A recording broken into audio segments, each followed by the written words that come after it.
છે આવું છે એટલા માટે એક સિદ્ધાંત સુધી જવું છે એટલા માટે આ પ્રયોગ આપણે કરીએ છીએ. તમને જે આપ્યું છે એ આ રીતે કાપીને આપ્યું છે. જો એક આ રીતે આમ કાપ્યું છે અને એક આ રીતે કાપીને આપ્યું છે. આવો ભાગ જીભી જેવો ભાગ તમારી પાસે કાપેલો છે ને? હવે તમારે શું કરવાનું છે? આ ભાગને ચપટો કરવાનો છે.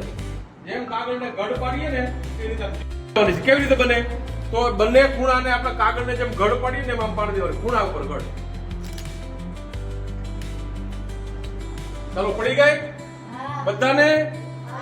હવે તમારા શું થાય છે તમારે અવલોકન કરવાનું છે ને મને કહેવાનું છે કે શું થાય છે. જોજો.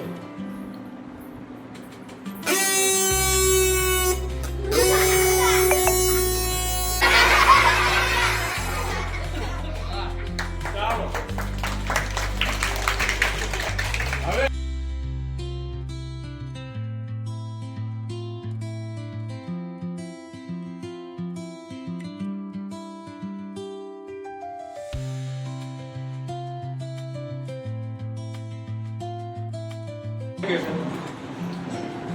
દોસ્તી બોલ.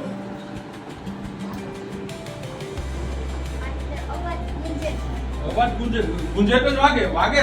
તેમાં કંપન છે, ધ્રુજારી છે, વાઇબ્રેશન છે. તમે કાને જે સાંભળો છો, જે કઈ સંભળાય છે તમને એ વાઇબ્રેશન છે, ધ્રુજારી છે, કંપન છે એટલે સાંભળી શકો છો. જેમાં કંપન નથી, જેમાં વાઇબ્રેશન નથી કે જેમાં ધ્રુજારી નથી, આ આપણે સાંભળી શકતા નથી. આની પહોળાઈ નહીં વધારી શકીએ કેમ કે ફિક્સ છે, પણ આની લંબાઈ ઘટાડીએ જેથી કરીને તમને ફ્રીક્વન્સીની ખબર પડશે કેવો અવાજ પહેલા હતો પછી કેવો થાય. જોવું છે ને? ધ્રુજારી ગુજરાતીમાં ધ્રુજારી કહેવાય, કંપન કહેવાય, અંગ્રેજીમાં એને વાઇબ્રેશન કહેવાય. હવે આપણે સાંભળવાનું છે ફ્રીક્વન્સી ઘટાડવાની વધારવાની કેવી રીતે થાય. તો આની લંબાઈ હું ઘટાડું. લંબાઈ ઘટાડીને અવાજ